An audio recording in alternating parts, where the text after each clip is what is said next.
O tema da mensagem de hoje é ouvir e obedecer. Repita comigo: ouvir e obedecer. Abra sua Bíblia comigo, lá no profeta Jonas. Profeta Jonas, capítulo 1, a partir do primeiro versículo. Nós vamos ler alguns versículos aqui. Acompanhe comigo lá. Diz assim: a palavra do Senhor veio a Jonas, filho de Amitai, dizendo: levante-se, vá à grande cidade de Nínive e pregue contra ela, porque a sua maldade subiu até a minha presença. Jonas se levantou, mas para fugir da presença do Senhor, para Tarsis, desceu a Jope e encontrou um navio que ia para Tarsis. Pagou a passagem, embarcou no navio para ir com eles para Tarsis, para longe da presença do Senhor. Somente até aí. Feche sua Bíblia. Vamos falar com Deus. Senhor, essa é a tua palavra, Pai. Fala, Senhor, com cada um que aqui está nesta manhã. Fala, meu Deus, com aqueles que de casa nos acompanham. Que a tua palavra, meu Deus, venha de encontro aos nossos corações, à nossa mente, e ela venha, meu Deus, nos confrontar naquilo que precisamos melhorar, Pai. Meu Deus, em nome de Jesus, que seja o teu Espírito Santo falando através da minha vida, e não aquilo que eu desejo falar, ó Pai. Mas me usa como um instrumento em tuas mãos, para falar, meu Deus, com cada um nesta manhã, Pai, em nome de Jesus. Diga amém, igreja. Assente-se no seu lugar. Nós conhecemos a história de Jonas e o grande peixe. Quando a gente é criança, aprende lá de Jonas e a baleia. Uma história onde Deus chama um homem de Deus, para ir levar uma mensagem a um determinado povo, a uma determinada cidade, chamada Nínive. Deus fala para Jonas: Jonas, vai lá e fala para Nínive contra ela. Vai lá e fala que essa cidade vai acabar, porque eu vou acabar com todos eles, que eles se arrependam. Mas Jonas, chamado para falar a verdade, Jonas chamado por Deus para pregar a verdade, ele decide fugir da presença de Deus. Pergunta para quem está do seu lado: é possível fugir da presença de Deus? Pergunta para essa pessoa que está do seu lado: é possível fugir da presença de Deus? É impossível. A palavra, o texto bíblico nos fala que a gente pode subir a mais alta montanha, a gente pode tentar se afundar no mais profundo dos mares, a gente pode correr para a floresta, a gente pode ir para qualquer lugar, a gente não consegue se esconder de Deus. Não é possível Deus não saber onde você está. Não é possível Deus não saber a seu respeito. Não tem como. Mas Jonas achou que era possível. Jonas, um homem de Deus, chamado por Deus como profeta, para pregar a verdade, na cabeça dele, no coração dele, ele colocou essa ideia desparafusada, essa ideia maluca, que ele iria fugir da presença de Deus. Deus queria que Jonas fosse usado como um instrumento para que falasse contra Nínive. Mas o que Jonas colocou no coração? Ele falou: se eu for a Nínive e falar àquela cidade que ela vai ser destruída pela ira de Deus, que aquele povo vai morrer, que os animais vão morrer, porque a injustiça subiu aos olhos de Deus, Deus está cansado daquele povo, pode ser que esse povo se arrependa, e Deus não destrua aquele povo mau, O coração de Jonas estava tão endurecido que ele queria mesmo que aquele povo morresse, que ele queria mesmo que aquele povo sucumbisse. Ele queria ver o circo pegar fogo. Você conhece gente assim? Que quer ver o circo pegando fogo? Sabe que às vezes algo ruim vai acontecer, vê os sinais de perigo e não avisa. A pessoa muitas vezes espera o outro tropeçar, cair, se machucar, para ir lá e dar risada. Está vendo? Bem feito. Quem já viu isso acontecer? Bem feito. Olha lá, trouxa, caiu. Quem mandou? Era esse o pensamento de Jonas. Ele falou: se eu for lá, vai que esse povo se arrepende, vai que esse povo não quer mais fazer as práticas maldosas que eles estão fazendo, vai que esse povo ouve a voz de Deus, e Deus decide não acabar mais com eles. E então Jonas decide fugir. A palavra de Deus lá em João 3,17, coloque aí para mim, João 13,7, perdão, não é 3,17, é 13,7, diz assim, ó: Jesus respondeu: o que eu faço agora, o que eu faço hoje, você não compreende, mas você vai entender depois. Quantas vezes Deus fala ao nosso ouvido, e aquilo parece uma instrução estranha, parece uma instrução maluca, a gente coloca no coração, a gente fala: isso é coisa da minha cabeça, não é possível que seja Deus falando. Eu estou falando com homens e mulheres de Deus, muitas vezes isso passa no nosso coração, não pode ser Deus falando, talvez não seja Deus falando um treco maluco desse. Eu sou da seguinte opinião: se Deus mandar eu pular, eu pulo, se Deus mandar eu me jogar no chão, eu me jogo. Pastor, desse jeito? Você é maluco, pastor? Eu sou. Pode achar que eu sou, está tudo certo, não tem problema. Mas uma coisa eu procuro fazer, que é tentar ouvir melhor a voz de Deus, tentar ouvir melhor. A gente precisa entender a voz de Deus. Agora, o que Deus manda a gente fazer agora, talvez a gente não entenda agora. É possível que a gente vai entender depois. Muitas coisas aconteceram na minha vida e na vida de tantas pessoas, que eu muitas vezes ficava raivoso, ficava bravo, porque eu recebia ordens que para minha cabeça não fazia sentido. Eu ia para casa, às vezes triste, cabisbaixo, ficava lá em casa pensando, eu falava: não, eu vou obedecer, não estou entendendo, não sei o que essa pessoa está querendo, e normalmente essa pessoa era o meu líder, o meu pastor, não estou entendendo o que ele está falando, não estou entendendo por que ele está falando isso, mas vou obedecer. Hoje, as coisas ficam muito mais claras. Eu não entendia naquele tempo, naquele momento, mas hoje eu vejo que Deus estava me preparando em momentos diferentes, para coisas diferentes na minha vida. Eu só fui entender depois. Mas e se eu tivesse ficado nervosinho e tivesse chutado o balde?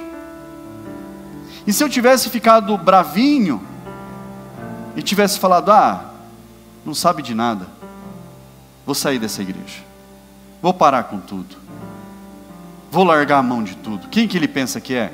Fica mudando as coisas assim? Quem que ele pensa que é? Uma hora fala um negócio, depois fala para eu fazer outro. E às vezes esses pensamentos vêm na nossa mente. E esses pensamentos vinham na minha mente. Eu sou trouxa agora, para ele ficar mudando as coisas na última hora? Eu ia para casa com esses pensamentos, e a palavra de Deus diz: irai-vos, mas não pequeis. Eu ia ruminando essas coisas, no caminho para casa, eu ia bravo. Chegava em casa, eu falei: puxa vida, parece que estava indo tudo tão bem, agora tem que mudar, agora tem que fazer diferente, agora tenho que ir para outra área, agora tenho que fazer outra coisa, tenho que deixar o que eu estava fazendo. Será que outro que vai pegar o que eu estava fazendo vai fazer bem feito? E essas coisas ficavam passando na minha cabeça, mas eu falava: eu vou obedecer, eu vou obedecer, porque cabe a mim obedecer. Ou eu obedeço ou eu saio fora, largo tudo, deixo de uma vez. Graças a Deus que eu resolvi obedecer, mesmo não compreendendo. Fala para quem está do seu lado: é muito melhor obedecer, mesmo que a gente não entenda, mesmo que a gente não compreenda, mesmo que não faça sentido tudo.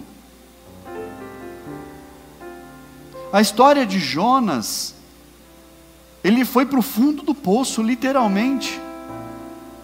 E a gente pode ler a história dele como um caminho para o fundo do poço.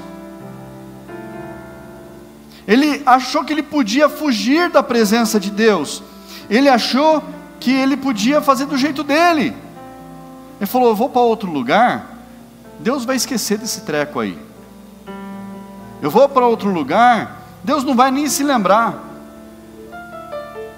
Mas no caminho de Jonas para outro lugar, ele vai para o fundo do poço, ele vai para o buraco. Quando nós deveríamos ter no nosso coração, ao invés de escolher o caminho do fundo do poço, e o fundo do poço, não fique pensando você que pode ser falta de dinheiro. Às vezes está tudo bem na sua vida financeira, mas a tristeza no coração, ela rasga. Às vezes pode estar tudo bem em algumas áreas da sua vida, mas só você e Deus sabe como é que está lá dentro. A angústia, o vazio, a falta de vontade até de orar. A obediência, ela produz milagres. Fala para quem está do seu lado: a obediência produz milagres. Nós precisamos fazer a vontade de Deus, fazer a vontade do Pai. Olha o que está escrito lá em Mateus 7:21, coloca na tela para mim. Mateus 7:21. Nem todo que me diz Senhor, Senhor, entrará no reino dos céus, mas quem é que vai entrar? Aquele que faz a vontade do meu Pai que está nos céus. Não é o adorar a Deus, não é o falar em alta voz, não é o chorar na presença de Deus que vai fazer a diferença. Isso tudo faz parte, precisa fazer parte da nossa vida, mas é aquele que obedece à vontade do Pai, é que herda as coisas do alto. Nós precisamos entender a vontade de Deus, e a vontade de Deus não é a nossa. O caminho de Deus não é o nosso. O que Deus traça para a nossa vida não é aquilo que nós queremos. E nós precisamos entender qual é a vontade do Pai, para que aquilo que a gente sonhar vá de encontro com o propósito de Deus, para que aquilo que a gente desejar para a nossa vida esteja em concordância com a vontade de Deus para a nossa vida. E como é difícil, como isso é difícil. Mas quando você sonha, e o seu sonho está debaixo da vontade de Deus, acontece um casamento. as coisas simplesmente acontecem. Alguns falam que você deu sorte. Alguns falam que você sonha e simplesmente as coisas se realizam. Não é. É porque você decidiu obedecer. É porque você decidiu fazer o que o Pai quer que você faça. E fazer aquilo que Deus quer requer de nós ouvir completamente a voz dEle. Por isso que eu falei, se Ele mandar eu pular, eu pulo. Se Ele mandar eu me jogar, eu me jogo. Mas aqui com relação a Jonas, será que Deus estava apenas preocupado com aquele povo em Nínive? Deus não podia ter mandado outra pessoa para falar a Nínive? Claro que podia. O problema de Nínive não era daquela época, não dizia respeito a Jonas. Jonas não fazia parte daquele povo. Jonas estava em outra região. Deus podia ter chamado qualquer outra pessoa para ir falar com aquele povo. Mas por que foi Jonas? Pergunta para quem está do seu lado assim, fala assim: por que eu? Pergunta, por que eu? Porque Deus estava tratando com Jonas. O que descreve aqui no livro do profeta Jonas não é a respeito de Nínive, é a respeito de Jonas. É o tratar de Deus com Jonas. É o tratar de Deus com este homem. Deus estava tratando diretamente com Jonas. E olha só, no mesmo livro de Jonas, Jonas no fundo do poço. Aqui fala no ventre do grande peixe, no mais profundo abismo. Jonas capítulo 2, acompanhe comigo. Então Jonas, do ventre do peixe, orou ao Senhor seu Deus e disse: na minha angústia clamei ao Senhor. E ele me respondeu: do ventre do abismo, do fundo do poço gritei, e tu ouviste a minha voz. Pois me lançaste nas profundezas, no coração dos mares, e a corrente das águas me cercou. Todas as tuas ondas e as tuas vagas passaram sobre mim. Então eu disse: estou excluído da tua presença. Será que tornarei a ver o teu santo templo? Jonas, na sua angústia, estava ali: o que vai ser da minha vida agora? O que vai ser da minha vida agora? Será que eu vou achar uma luz no fim desse túnel? Será que eu vou ter esperança de novo na minha vida? Porque eu desobedeci a Deus? Será que é possível eu voltar e adorar a Deus? As águas me cercaram até a alma, o abismo me rodeou e as algas se enrolaram na minha cabeça. Desci até os fundamentos dos montes, desci a terra cujos ferrolhos se fecharam atrás de mim para sempre. Tu, porém, fizeste a minha vida subir da sepultura. Ó Senhor meu Deus, quando dentro de mim desfalecia a minha alma, eu me lembrei do Senhor, e subiu a ti a minha oração no teu santo templo. Os que adoram ídolos vãos abandonam aquele que lhes é misericordioso, mas com a voz do agradecimento eu te oferecerei sacrifício. O que prometi cumprirei, ao Senhor pertence a salvação. Jonas, no período de maior angústia da sua vida, ele clama a Deus. E ali ele já declara: do mais profundo abismo, do fundo do poço onde eu estava, o Senhor ouviu a minha voz.